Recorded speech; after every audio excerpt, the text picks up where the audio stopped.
यीशु मसीह के नाम में प्रभु ने फिर से इस कार्यक्रम के द्वारा आपसे मिलने में कृपा की है। आइए आज हम फिर से कुछ मुख्य चीजों को देखने जा रहे हैं। सबसे पहले इजराइल और ईरान के बीच जो युद्ध था उसमें सीज फायर की घोषणा हुई है, हमने पिछले कार्यक्रम में देखा था। और अब ट्रंप ने एक बहुत जरूरी स्टेटमेंट दिया है, और वो क्या है? शायद बहुत ही जल्द फिर से ईरान पर हमला हो सकता है। अगर ईरान फिर से यूरेनियम एनरिचमेंट करता है, मतलब अगर वो अणुबम बनाता है, तो हम फिर से हमला करेंगे। और ठीक उसी समय दूसरी ओर विश्व अणुशक्ति केंद्र ने ईरान के अणुबम बनाने के विषय में कोई नकारात्मक प्रतिक्रिया व्यक्त नहीं किया है, और ऊपर से कहा है कि एक ही हफ्ते में ईरान फिर से अपने यूरेनियम एनरिचमेंट का काम जोर शोर से शुरू कर देगा। एक ओर तो ऐसा हो रहा है, उसके ठीक दूसरी ओर यूएस अपने नागरिकों को जो तेहरान में स्थित है, उन्हें ईरान को छोड़कर तुरंत खाली करने का संदेश भेज रहे हैं, और इसका कारण अभी पता नहीं चला है। और इसी बीच इजराइल अगले एक हफ्ते में ईरान पर हमला करेगा, ऐसे इस जुलाई 1 तारीख को ईरान के एक सीनियर ऑफिशियल ने बात कही है।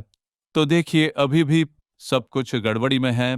भले ही इस समय शांति बनी हुई है, लेकिन इन लोगों की बातें और ट्वीट पर नजर डाली जाए तो लगता है कि फिर से ये एक बड़ा इश्यू खड़ा करेंगे। और इस बीच ट्रंप कह रहे हैं कि आयतोल्ला खोमेनी को मैंने ही बचाया है। दूसरी ओर ईरान कहता है कि अमेरिका को बचकर रहना होगा, नहीं तो उसे इससे बड़ी मार खानी पड़ेगी। तो यहाँ पर कोई परिपूर्ण शांति तो नजर नहीं आती, सिर्फ नाम मात्र के लिए युद्ध विराम लागू किया गया है। लेकिन बहुत ही जल्द इन सभी देशों के बीच में एक बहुत बड़ी युद्ध छिड़ने की आशंका है, और मैं समझता हूं कि वास्तव में ये लोग कुछ बड़ा कार्य करने के लिए ही शांत दिखाई दे रहे हैं। इसका एहसास है मुझे। प्रभु की इच्छा रही तो इस विषय में और कुछ बातें आने वाले कल तक कार्यक्रम में हम देखेंगे। अब पिछले एक हफ्ते में एक बहुत ही जरूरी खबर सारे टीवी चैनलों पर और व्हाट्सएप पर भी फ्लैश हुआ था, और वो विषय था ग्लोबल वार्मिंग, मतलब पृथ्वी का तापमान बढ़ रहा है। अब फ्रांस में पेरिस मीट कहे जाने वाले जो ग्लोबल वार्मिंग है, उसे 1.5 लेवल तक पहुंचने न देने के लिए सारे ही देशों के बीच में एक समझौता किया गया है, पर उसमें इंडिया और चाइना ने साइन नहीं किया, क्योंकि उसके कारण कई फैक्ट्रियों पर कई तरह के रोक लगाने जैसा था, जो भारत की आर्थिक स्थिति को प्रभावित कर सकता था। पर अब देखिए, विश्व भर के देश इस पेरिस मीट को फॉलो करने की बात कह रहे थे, पर कहा जा रहा है कि 2025 में ही हम लोगों ने 1.5 का लेवल पार कर लिया है। 2024 अब तक की भीषण गर्मी का साल रहा है, जब हमने 1.5 लेवल को पार कर लिया। इसके कारण 2050 में जो कार्य होने हैं वो 2025 में ही शुरू हो जाएंगे, जैसे कि पृथ्वी का तापमान बढ़कर कई जगहों पर आग लग जाएंगी, ऐसी बातें हो रही है। अब ग्लोबल वार्मिंग के बारे में हम लोगों ने 2012 से बात करनी शुरू कर दी थी, तब से हम लगातार ये बोल रहे हैं, और ये किसे दर्शा रहा है?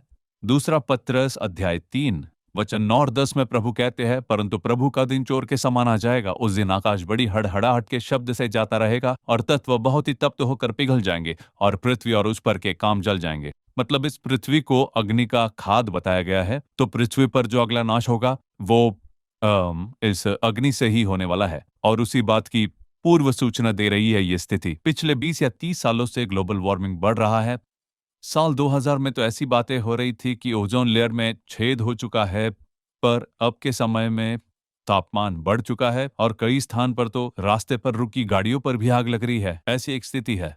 तो इस ग्लोबल वार्मिंग की वजह से 2050 में जो तापमान होना चाहिए था वो आज है, और ये वास्तव में एक इमरजेंसी अलर्ट है, और ये चेतावनी विश्व भर के हर एक देश के लिए है।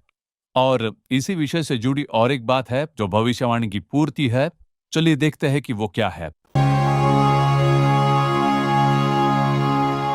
और ठीक यही बात प्रकाशित वाक्य अध्याय 6 में वचन 12 से 15 तक लिखी है, जिस ग्लोबल वार्मिंग के इफेक्ट की बात की हमने। पर वचन 15 और 16 में लिखा है, तब पृथ्वी के राजा और प्रधान और सरदार और धनवान और सामर्थी लोग और हर एक दास और हर एक स्वतंत्र पहाड़ों की खोहों में और चट्टानों में जा छिपे। अब हाल ही में एक बहुत ही महत्वपूर्ण खबर सुनने को मिली कि इस दुनिया में एक देश है जिसने अपने सारे देशवासियों के लिए भूमि के नीचे छिपने के लिए सुरंग बनाई है, जिससे कि न्यूक्लियर वॉर या सोलार सुनामी के समय में कोई प्रभाव न पड़े। ऐसी एक छिपने का सुरंग जो 100% उनके हर एक देशवासियों के लिए बनाया गया है। ये सुरंग हर एक घर के नीचे से पिछले 20-30 सालों से प्लान करके, जिससे कि कोई न्यूक्लियर वॉर हो जाए या फिर कोई प्राकृतिक आपदा जैसे कि सोलार सुनामी आ जाए तो उससे सुरक्षित रहे। हालांकि 100% कहना ठीक नहीं होगा, लेकिन दूसरे देशों की तुलना में लोगों की सुरक्षा के लिए इन्होंने बहुत कुछ सोचा है। जैसे प्रकाशित वाक्य अध्याय 6 वचन 12 से 16 के अनुसार इन लोगों ने अभी से शुरुआत कर दी है, यही उसका अर्थ है। अब जिस समय ये महत्वपूर्ण बातें हो रही थी, तब देखिए यहूदियों ने क्या किया। अब देखिए कई बार ये यहूदी लोग जो करते हैं उसकी वजह से दूसरे देशों को उन पर एक गुस्सा आता है, पर फिर भी वो बड़े मजे लेकर ऐसा करते हैं। अब आप देख सकते हैं, अब ईरान ने इजराइल के मोसाद के केंद्र पर हमला किया। बहुत बड़ा हमला था वो, और उसके लिए इजराइल ने देखिए क्या ट्वीट किया। केंद्र पर हमला हुआ वो तो सच बात है, पर वहां के सभी लोग इस समय ईरान में घूम फिर रहे हैं। अब देखिए ये कितनी सीरियस बात है, उसे कितनी मजाकिया तौर पर हैंडल कर रहे हैं। ठीक उसी तरह टेम्पल माउंट के लिए जो ये युद्ध चल रहा है, और अब से वो हर जगह पर एक बोर्ड लगाएंगे जिसकी तैयारी पूरी तरह से हो चुकी है। उस बोर्ड में होगा टेम्पल माउंट की ओर, मतलब आराधनालय की ओर, परमेश्वर की आराधनालय, हाउस ऑफ गॉड, वहां जाने के लिए मार्ग। ऐसे हर एक गलियों में, जो गलियां टेम्पल माउंट की ओर जाती है, वहां पर आराधनालय की ओर ऐसे बोर्ड लगाए गए हैं। अब तक तो आराधनालय बनाने की शुरुआत नहीं हुई है, पर फिर भी अभी से उन्होंने ऐसे बोर्ड लगाए रखे हैं। आराधनालय जाने का मार्ग ऐसा लिखा गया है जो वहां पर है।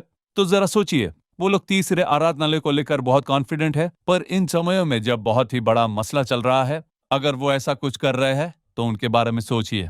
तो ये है यहूदी, ऐसे ही है इजरायली। प्रभु की इच्छा से अगले कल तक कार्यक्रम में आपसे दोबारा मुलाकात होगी। God bless you.